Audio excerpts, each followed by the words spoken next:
నామమునకు మహిమ కలుగును గాక.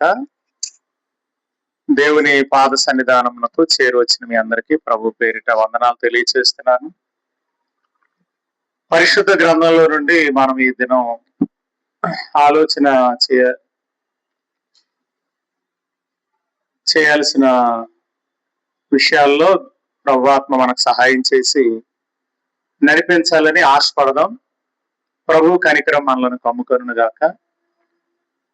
దేవుని వాక్యంలో నుండి ఒక మాట చదువుదాం. అది రోమపత్రిక 4వ అధ్యాయము చివరి వచనం చదవండి. రోమీయులకు రాసిన పత్రిక 4వ అధ్యాయము చివరి వచనం.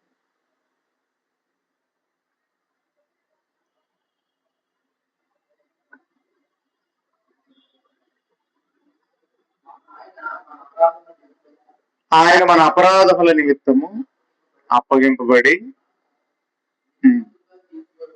మనము నీతిమంతులుగా తీర్చబడుటకై లేపబడిను.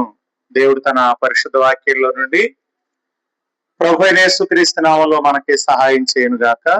ఆమేన్. ప్రార్థన శ్రద్ధగా దేవుని మాటలు మీరు వినాలని కోరుతున్నాను. కొద్ది సమయం క్లుప్తంగా కొన్ని మాటలు విందాం. మరి వరుసగా మనం వింటూ వస్తున్నటువంటి ఉపదేశం ఏంటంటే, ప్రధానంగా యేసుక్రీస్తు మన రక్షణను సాధించే విషయంలో, మనం పొందిన రక్షణను సాధించే విషయంలో ఆయన చేసినటువంటి త్యాగం ఏదైతే ఉందో, పుణ్యం ఏదైతే ఉందో దాన్ని మనం ఆలోచిస్తూ వస్తున్నాం. కనుక ఆయన మనకు సంపాదించినటువంటి రక్షణ అది తాత్కాలికం కాదని, అది శాశ్వతమైనది అనేది కూడా మనం వింటున్నాం. కనుక ఈ రక్షణను మనకు ఆయన తీసుకురావటంలో ఆయన ఎంత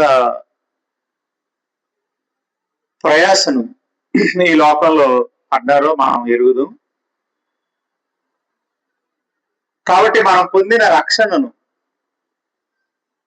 మనం తెలుసుకోవాలి అనేది ఈ దినాల్లో నేను ఎక్కువగా మీకు జ్ఞాపకం చేస్తున్నాను.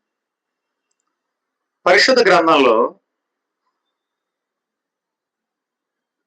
యేసుక్రీస్తు సాధించిన విమోచన కార్యం 3 భాగాలకు చెందిందనమాట. అందులో ఒకటి అప్పగింపబడటం, రెండవది సమాధి చేయబడటం, మూడవది లేపబడటం. ఈ 3 ఆయన మన రక్షణ విషయంలో సంపూర్ణ విమోచన విషయంలో, దేవుని హృదయాన్ని పరిపూర్ణంగా తృప్తిపరిచే విషయంలో జరిగిన కార్యాలు. అయితే నేను మిమ్మల్ని మాట్లాడుతున్నది ఏంటంటే, ఆయన అప్పగింపబడటం ముందా, మన అపరాధాల ముందా?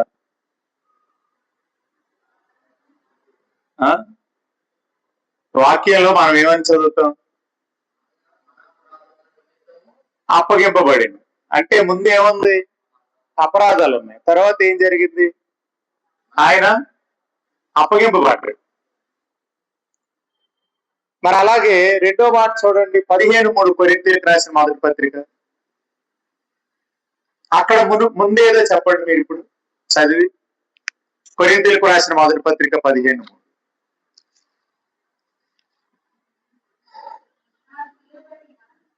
ఉపదేశం మొదట మీకు అప్పగించితిని, అదేమనగా లేఖనముల ప్రకారము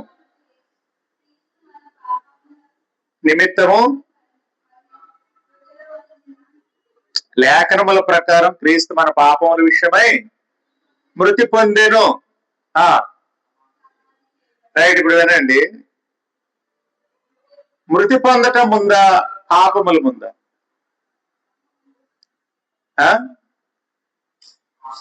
కదండి. అంటే ఆయన అప్పగింపబడటానికి మూలం అపరాధాలు, ఆయన చనిపోవటానికి మూలం పాపములు. ఇప్పుడు మళ్ళీ 4వ అధ్యాయం చివరి వచనం చదవండి.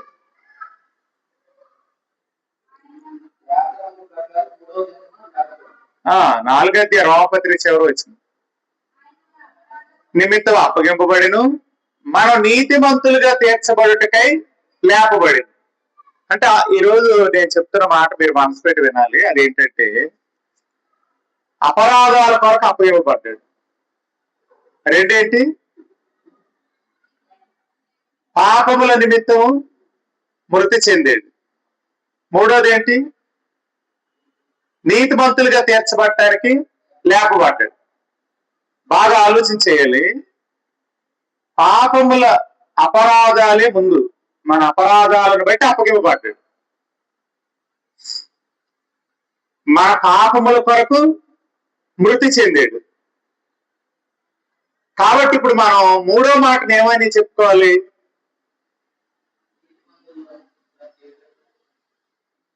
నీతిమంతులుగా తీర్చడానికి లేపబడ్డా, మనం నీతిమంతులు అని జడ్జి చేయబట్టాన్ని బట్టి ఆయన లేపబడ్డా? ఇదే మనం కీలకంగా ఆలోచించాల్సిన విషయం. ఇప్పుడు ఒకటే, ఆయన అప్పగింపబడ్డాడు మన అపరాధాల కొరకు. 2, చనిపోయాడు మన పాపముల విషయమై. 3, నేనేమంటానంటే ఆయన లేపబడినందున నీతిమంతులు కాదు. బాగా ఆలోచించేయండి మీరు. మనం నీతిమంతులుగా తీర్చబడ్డాం, ఆయన లేపబడ్డాడు అనేది వినటానికి కొంచెం మీకు కష్టంగా ఉన్నా, కానీ ఈ మూడింటిని మనం ఆలోచన చేస్తే అపరాధాల నిమిత్తం అప్పగింపబడ్డాడు, పాపముల నిమిత్తం మృతి చెందాడు, నీతిమంతులుగా తీర్చబడ్డాం, లేపబడ్డాడు అనేది ఎలా ఉంటది వినటానికి? లేదండి, ఆయన లేపబడ్డాకే మనం నీతిమంతులుగా తీర్చబడ్డాం అని అంటాం. అయితే నేనేమంటానంటే రోమీలకు రాసిన పత్రిక 3వ అధ్యాయంలో మనము నీతిమంతులుగా తీర్చబడ్డాం అనేది 3వ అధ్యాయం. కానీ 4వ అధ్యాయము ఆయన లేపబడటం గురించి రాయబడి.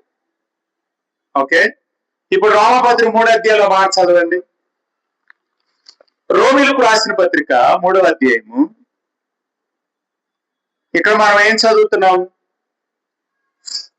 24లో, కాబట్టి నమ్మవారు ఆయన కృపచేతనే క్రీస్తు యేసునందుల విమోచనము ద్వారా ఉచితముగా నీతిమంతులని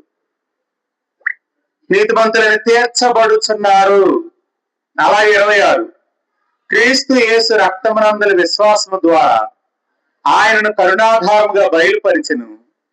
దేవుడు ఇప్పటి కాలమందు తన నీతిని కనపరచు నిమిత్తము తాను నీతిమంతుడును యేసునందు విశ్వాసము గలవారిని నీతిమంతునిగా తీర్చువాడునై ఉండుటకు ఆయన అలాగూ చేశాను. కాబట్టి నేను చెప్పే మాట ఈరోజు మీరు శ్రద్ధగా పట్టుకోవాలి. అదేంటంటే మన అపరాధాల కొరకు అప్పగింపబడ్డాడు, మన పాపములే ముందు వాటి నిమిత్తం చనిపోయాడు, పాతిపెట్టబడ్డాడు. అయితే నేనేమంటానంటే మనం నీతిమంతులుగా తీర్చబడ్డాం అంటే నీతిమంతులుగా తీర్చబడుట అనే జడ్జిమెంట్ ప్రభు దగ్గర, తండ్రి దగ్గర జరిగింది. ఎందుకంటే గమనించండి ప్రియులారా, మన నీతిమంతులు అని జడ్జి చేయబడ్డామంటానికి రుజువే ఆయన ప్రవర్తన. ఓకేనండి. కనుక ఈరోజు ఉపదేశంలో ఈ విధానం మీరు జ్ఞాపకంలో ఉంచుకోండి. ఇప్పుడు ఎప్పుడైనా సరే మీరు దేవుని దగ్గరికి వెళ్ళలేదు, దేవుడు మీరు ఎదురుగా కూర్చున్నారు. దేవుడు అన్నాడు, నువ్వు మంచోడు కాదు, నువ్వు అనీతిమంతుడు, నువ్వు వెళ్ళు, నిత్య నాశనానికి, నరకానికి వెళ్ళు అన్నాడు అనుకోండి. అప్పుడు మీరు ఏం చేస్తారు? అలాగే ప్రభు మరి నీ మాట కంటే ఏంటని వెళ్ళిపోతారా? Very good. ఇప్పుడు ఏం చేస్తాం? మీరు నిజం నమ్మండి. అంటే ఇలా ఊహించండి, మీరు దేవుని దగ్గర ఉన్నారు, దేవుడు మిమ్మల్ని ఏమన్నాడు? నువ్వు మంచోడివి కాదు, నువ్వు తప్పు చేసావు, కాబట్టి నువ్వు నిత్య నాశనానికి, నరకానికి వెళ్ళు అన్నాడు. అప్పుడు నేనేం చెప్తానంటే, లేదండి, యేసు ప్రభు వారు నా పక్షంగా విమోచన కార్యాన్ని చేశాడు, కాబట్టి ఆ విమోచనను బట్టి నేను నిత్య రాజ్యానికి వారసుడిని అని నువ్వు అంటావు. ఏంటి నాకే చెప్తానువా నువ్వు నాకే చెప్తానువా? అంటే నీకు అన్ని తెలుసు అనుకుంటున్నావా? నా మాట నువ్వు వినవా? నువ్వు సరిపో అన్నాడు అనుకోండి. అప్పుడు మనం ఏం చేయాలో తెలుసా? దేవుని దగ్గర ఈ మాట అడగాలి. ఏమనంటే, అలా అయితే యేసు ప్రభు వారిని నువ్వు ఎందుకు తిరిగి లేపావు అని అడగాలి. అర్థమైందా? యేసు ప్రభు వారు తిరిగి పునరుద్ధానం ఎందుకు చేసావు ఆయన్ని అని మనం తండ్రిని అడగాలి.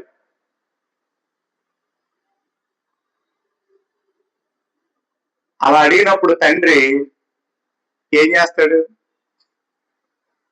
ఇక ఖచ్చితంగా నేను యాక్సెప్ట్ చేయాల్సిందే. ఎందుకంటే నీ రుణం తీర్చబడింది. నీ రుణం తీర్చబడినట్లుగా నీకు ఒక రసీదు ఇవ్వబడింది. ఆ రసీదు నీ చేతిలో ఉంది. కనుక అప్పు చేసిన వాడి కొరకే రసీదు ఉంటది. అప్పు తీర్చిన వాడి చేతిలో నీకు రసీదు వచ్చేస్తుంది. అంతే కదా? మీరు డబ్బులు కట్టేశాక రసీదు ఇమ్మన్నారు అంటే రాసుకున్నారండి ముందు డబ్బులు తెచ్చినప్పుడు.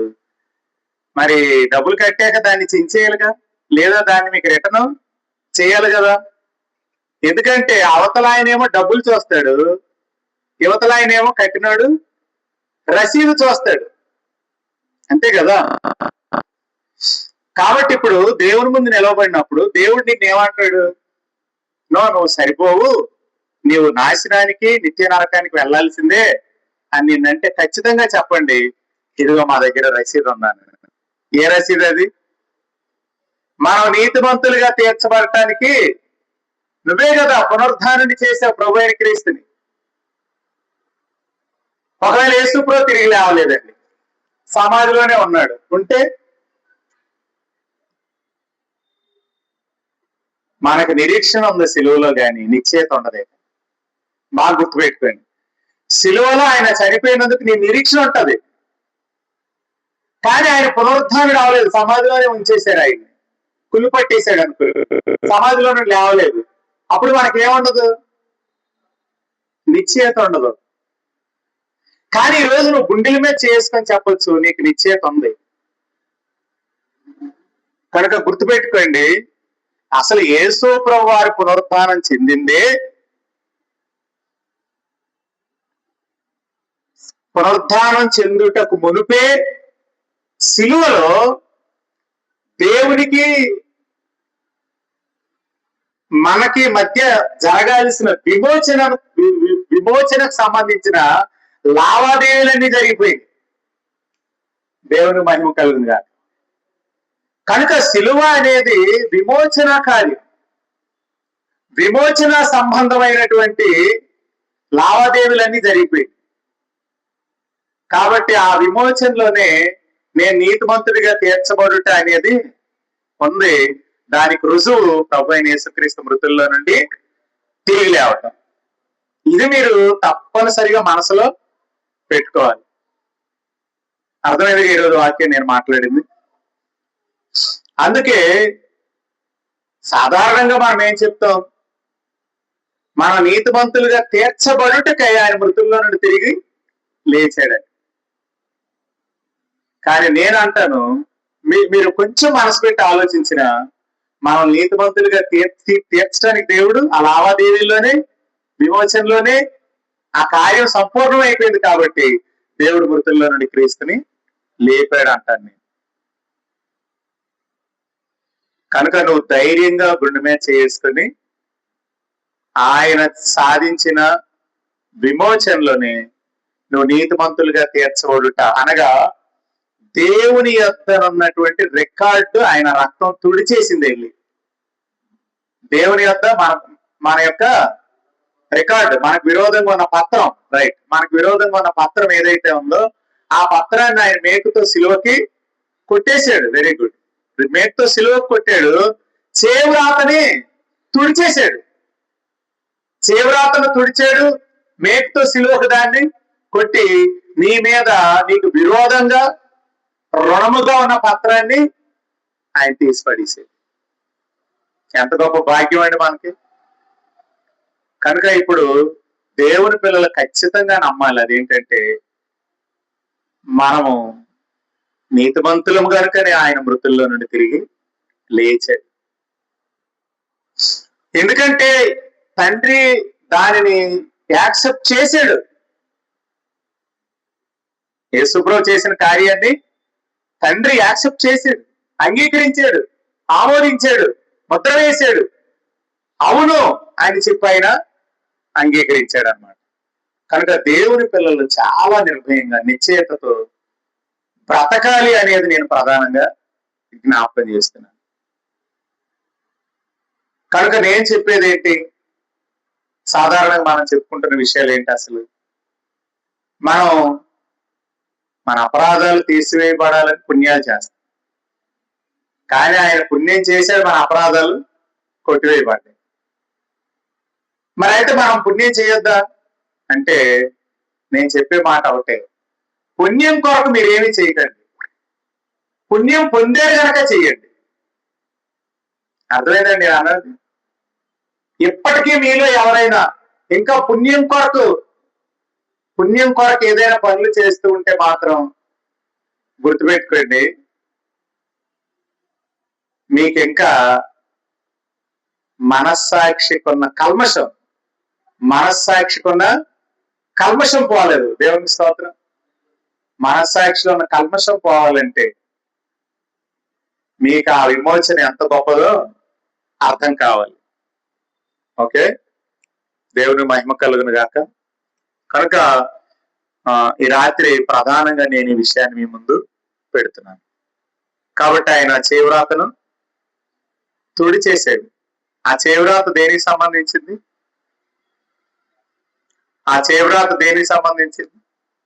మన మీద రుణము, మనకి విరోధము. మన మీద రుణము, మనకి విరోధము. మనం రుణగ్రస్తులం అయిపోయాం మనం. కనుక ఆ రుణపత్రాన్ని ఆయన మేకుతో సిలువకి కొట్టాడండి. అది నువ్వు జ్ఞాపకంలో ఉంచుకొని ముందుకు సాగిపోవాలని జ్ఞాపకం చేస్తున్నాను. కాబట్టి 3వ అధ్యాయం వివరణ నీతిమంతులుగా తీర్చబడుట. 4వ అధ్యాయం యొక్క వివరణ ఏంటంటే ఆయన పునరుత్థానుడు కావటం గురించి ఈ అధ్యాయం ప్రధానంగా జ్ఞాపకం చేస్తుంది. కాబట్టి ఇప్పుడు దేవుని ఎదుట మీరు చూపించాల్సింది ఏంటి అడుగుతున్నప్పుడు, మళ్ళీ మిమ్మల్ని అడుగుతున్నాను, మీరు ఏం చూపిస్తారు? నువ్వు చెడ్డవాడివి, నువ్వు నిత్య నరకానికి వెళ్ళాలి అన్నారు అనుకోండి, ఆయన నువ్వేం చెప్తావు? ఆయన సాధించిన విమోచనే గుర్తు చేస్తారు. దేవునికి స్తోత్రం. కాబట్టి అది మీరు మీ మధ్యలో ముద్రింపబడును గాక. దేవునికి స్తోత్రం. కనుక మనం దేవుని వాక్యాన్ని మనసు పెడుతున్నప్పుడు ఈ విషయాలు మీకు చెప్పటం కొరకే, ఈ విషయాలన్నీ మీకు చెప్పటం కొరకే ఎవరొచ్చారు? ఆయన చేసిన విమోచనలో ఉన్నదంతా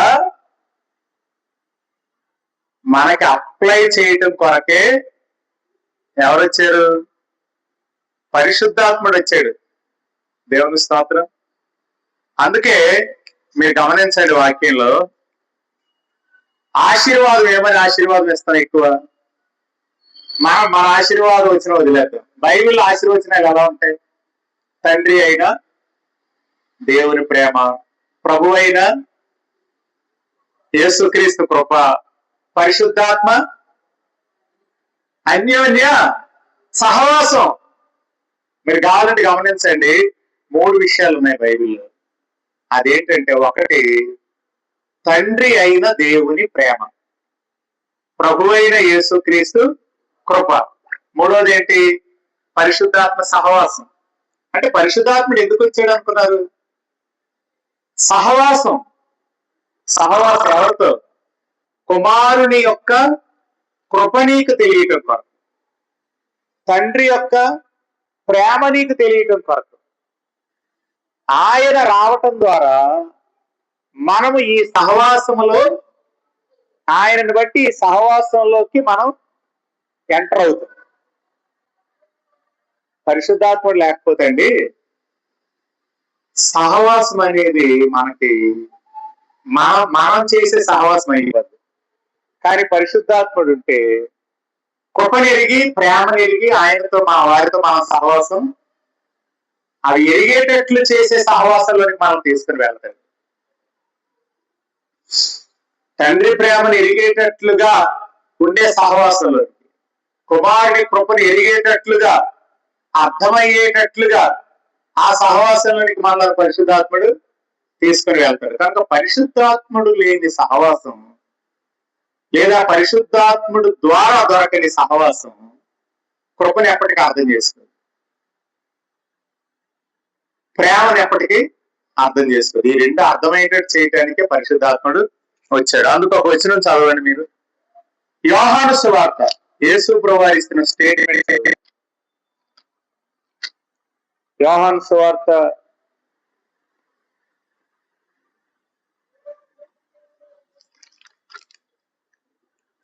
16వ అధ్యాయం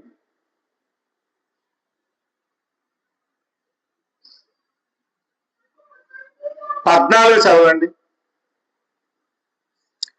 ఆయన నా వాటిలోనివి తీసుకొని మీకు తెలియజేయను గనుక నన్ను మహిమ పరచును. ఇప్పుడు పరిశుద్ధాత్ముడు ఏం చేస్తాడు? ఆయన అనగా పరిశుద్ధాత్ముడు నా వాటిలోనివి అనగా క్రీస్తులోని సంగతులు తీసుకొని ఏం చేస్తాడు? ఆయన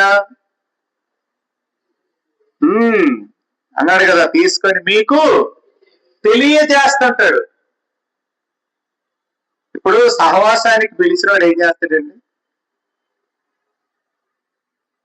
ఆయన కుమారుని సహవాసానికి మనం పిలిచిన వాడు నమ్మదగినవాడు. ఆయన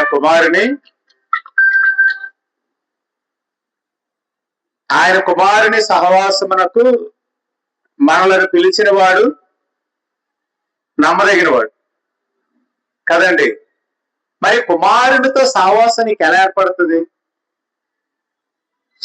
సరే, మీరిద్దరు వ్యక్తులు సహవాసం చేయాలనుకున్నారండి. అప్పుడు ఇద్దరు వ్యక్తులు మొదట ఏం చేస్తారు? ఒక వ్యక్తితో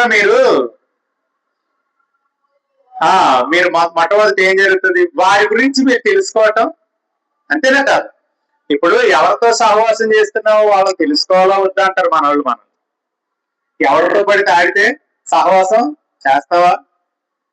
అసలు ఆ వస్తున్న వ్యక్తి ఎలాంటివాడు అనేది మనల్ని ప్రశ్నించారు. అంటే మనం సహవాసం చేసేటప్పుడు ఎవరితో సహవాసం చేయాలో ఆ సహవాసం చేయబోయే వ్యక్తి గురించి మనం మొదట తెలుసుకుంటాం. తెలుసుకున్నప్పుడు ఏం జరుగుతుంది? బంధము బలపడుతుంది. ఓకేనండి. కనుక ఇప్పుడు ఈ విషయాలన్నీ ఎవరు చెప్పారండి?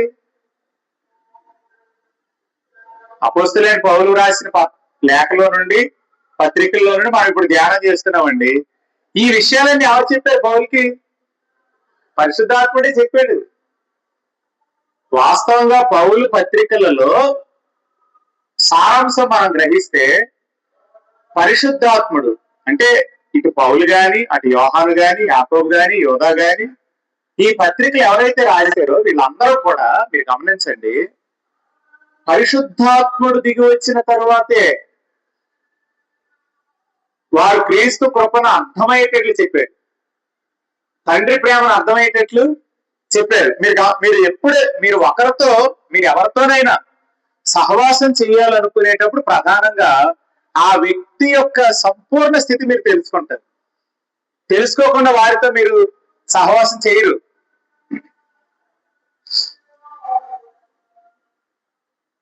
వారిని గురించి మీరు తెలుసుకున్నప్పుడు వారితో మీ ఐక్యం ఇంకా బలపడుతుంది అన్నమాట. అలాగా యేసు పరిశుద్ధాత్మ సహవాసం అని ఎందుకు అన్నాడంటే, ఆశీర్వచనంలో ఆయన వచ్చి క్రీస్తులోని చెప్తాడు, తండ్రిలోని చెప్తాడు. ఆయన చెప్పటం ద్వారా ఏం జరుగుతుందంటే వారితో మనకి ఐక్యము, వారితో మనం ఐక్యపరచబడుట అనేది మరింత ఎక్కువ అవుతుంది. దేవునికి మహిమ కలుగును గాక. కాబట్టి నువ్వు ఆయనతో ఎక్కువ సహవాసం చేయలేకపోతున్నావు అంటే అర్థం ఏంటి? ఆయన గురించి నీకు కొంత మట్టుకే తెలుసండి. ఆయన గురించి నీకు ఎంత ఎక్కువ తెలిస్తే అంత ఎక్కువగా వారితో నువ్వు సహవాసాన్ని ఇష్టపడతావు. ఎందుకు? మనం మామూలుగా సాధారణంగా ప్రశ్నించుకుంటే మీరు ఎవరితో ఎక్కువగా స్నేహంగా ఉంటారు చెప్పండి? మిమ్మల్ని ముక్కు మీద గుద్ది, మూతి మీద కొట్టి, వీపు మీద వాయించే వల్ల సరసాధారణంగా ఎవరితో ఎక్కువగా మనం కలిసి ఉండటానికి ఇష్టపడతాం కదా? అంటే ఆ వ్యక్తి నిజంగా ఆ వ్యక్తిలో ప్రేమ ఉంటే, కరుణ ఉంటే, మంచి మనసు ఉంటే ఆ వ్యక్తితో మనం ఎక్కువ కలిసిపోవడానికి ఇష్టపడతాం. ఇంకా ఇంకొక విషయం చెప్పిన, దాతృత్వం ఉంటే, పెట్టే మనసు ఉంటే ఏం చేస్తాం? అంతే కదా సాధారణంగా. అయితే ఈ పెట్టే మనసు అనేది కూడా ఎక్కడి నుండి వస్తుంది? ప్రేమలో నుండే కదా. కాబట్టి మనం ఎక్కువగా ఎవరితో సహవాసానికి ఇష్టపడతామో ఆ వ్యక్తిలో ఖచ్చితంగా నీకు యుక్తమైన గుణాలు, లక్షణాలు ఏవో నువ్వు చూసావు. అందుకే ఆ వ్యక్తితో సహవాసాన్ని విడిచిపెట్టావు. అలాగా ఇప్పుడు పరిశుద్ధ సహవాసం అనేది తండ్రితోనూ కుమారుడితోనూ మనకి సహవాసం కలగటానికి పరిశుద్ధాత్ముడి పని ఏంటంటే వారి ఇరువురిలో ఉన్న ప్రేమను, కృపను మనకి అర్థమయ్యేటట్లు చెప్తాడనమాట. పరిశుద్ధాత్మ రాకపోతే మాత్రం అవి ఎవరు వివరించలేరు. వివరించకపోతే బాండింగ్ మనకు వారితో ఏర్పడదు. వారిలో మనం కలిసిపోలేము, వారిలో మనం ఐక్యం అవ్వలేము. కనుక ఆశీర్వచనంలో ఆ మాట చూస్తాం. కాబట్టి ఇప్పుడు మనం ఏం చేయాలి? నోరు తెరిచి అడగలవద్దా? అదేమని చెప్తున్నది? నీ నోట నీ హృదయంలో ఉన్నాను. కనీసం మోగవాడు అనుకుందాం, అవతల వాడు మోగవాడు అనుకుందాం. మోగవాడైనా అతనికి ఏముంది? హృదయం ఉందా లేదా? అంటే నోట ఉంది మోగోడు అనుకుందాం, హృదయం ఉందా లేదా? అంటే హృదయంలో మాట్లాడొచ్చాయి. ఎంత గొప్ప అనుగ్రహం అండి. అందుకే అది దూరమైనది కాదు, కఠినమైనది కాదు. అంటే ఇప్పుడు నోరుంటే నోటి ద్వారా మాట్లాడాం, మోగవాడు అనుకుందాం, మాట్లాడలేడు అనుకుందాం. అలాంటి వ్యక్తి రెండో మాట ఏం చెప్పాడు? అది నోటను నీ హృదయంలోను నీ వద్ద అన్నాడు కదా. ఇప్పుడు హృదయంతో మాట్లాడచ్చు అంటే ఎంత సమీపముగా మనకి ఆయన ఉన్నాడు, ఎంత సమీపముగా మనల్ని ఆయన చేసుకోవాలనుకున్నాడు. దూరం కాదు, ఎంత దగ్గరగా. కఠినంగా కాదు, ఎంత తేలికగా దేవుడి కార్యాన్ని నిశ్చయించాడో మన రోమపత్రిక 10వ అధ్యాయంలో గమనిస్తాం. కాబట్టి నేను ముగిస్తున్నాను దేవుని బిడ్డలారా ఈరోజు వాక్యాన్ని. కాబట్టి వరుసగా నేను చెప్తున్న విషయాలు ఏంటంటే, మొదట అపరాధాలు అప్పగింపబడటం, రెండవది పాపములు ఆయన మృతి చెందటం, మన నీతిమంతులం ఆయన లేపబడ్డాడు అనేది నిజం. ఎందుకంటే సిలువలోనే ఆ లావాదేవీలన్నీ, సంప్రదింపులన్నీ జరిగినప్పుడు తండ్రి దాన్ని ఆమోదించాడు. కాబట్టి ఈ సంగతులన్నీ అపోస్తులకు ఎలా తెలియపరచబడ్డాయి? పరిశుద్ధాత్ముడు వచ్చాకే. ఆయన వారి మేడగదిలో ఉన్నప్పుడు 120 మంది మేడగదిలో ఉన్నప్పుడు పరిశుద్ధాత్ముడు వచ్చాకే. ఈ రోజు మన తండ్రి ప్రేమను, మన రక్షకుడిని, ఆయన కృపను ఎక్కువగా ఎరగాలంటే పరిశుద్ధాత్ముడి సహాయం మనకి అవసరం. అందుకే నోరు తెరిచి మనం అడగాలి. ఏమని అడుగుతారు? క్రీస్తులోని సంగతులన్నీ మాకు చెప్పండి. ఆ ఆత్మ వచ్చి కదండి, ఆ ఆత్మ వచ్చాకే ఈ సంగతులన్నీ మనకి తెలియపరచబడ్డాయి. కనుక నా వాటిలోని తీసుకొని బోధిస్తాడని చెప్పారు కదా. ఇప్పుడు మనం నోరు తెరిచి అడగాలి, పరిశుద్ధాత్ముడా ఇదిగో నాకు ఆత్మ సంబంధమైన సంగతులన్నీ తెలియచేయి, ఆత్మ సంబంధమైన సంగతులన్నీ వివేచించక నాకు శక్తి దయచేయి. ఈ ప్రకృతి సంబంధమైన లేదంటే ఈ భూ సంబంధమైన పరిస్థితి ద్వారా అది మరుగవనివ్వకు. ఆత్మలో నేను వాటన్నిటిని గ్రహించడానికి నీవు నాకు సహాయము చేయని పరిశుద్ధాత్మని అడిగితే పరిశుద్ధాత్మ దేవుడు మనకు సహాయము చేస్తాడనేది నేను జ్ఞాపకం చేస్తున్నాను. కనుక ఈ సంగతులు ఈ దినం మీ మధ్యలో పెట్టుకోండి. దేవుడి మాటలు మన వినికిడిలో దీవించును గాక. ఆమేన్. ప్రార్థన చేద్దాం. పరిశుద్ధమైన తండ్రి, ఈ దిన పరిచర్య ప్రభువైన యేసుక్రీస్తునామములో ఫలించును గాక. నిజంగా మీ అనుగ్రహాన్ని మా జీవితాల్లో మేము తలపోసుకోవాలి, జ్ఞాపకం చేసుకోవాలి, వాటిని అనుసరించి జీవించాలి, సహాయం చేయండి. నిజంగా మేము చాలా సార్లు ప్రభువా జరిగిన విమోచన సంబంధమైన దానిలో ఉన్న దానిని, విమోచన సంబంధమైన దానిని చాలా సార్లు మేము గ్రహించలేకపోతున్నాం. అందుకే ఐశ్వర్యాన్ని అనుభవించలేకపోతున్నాం.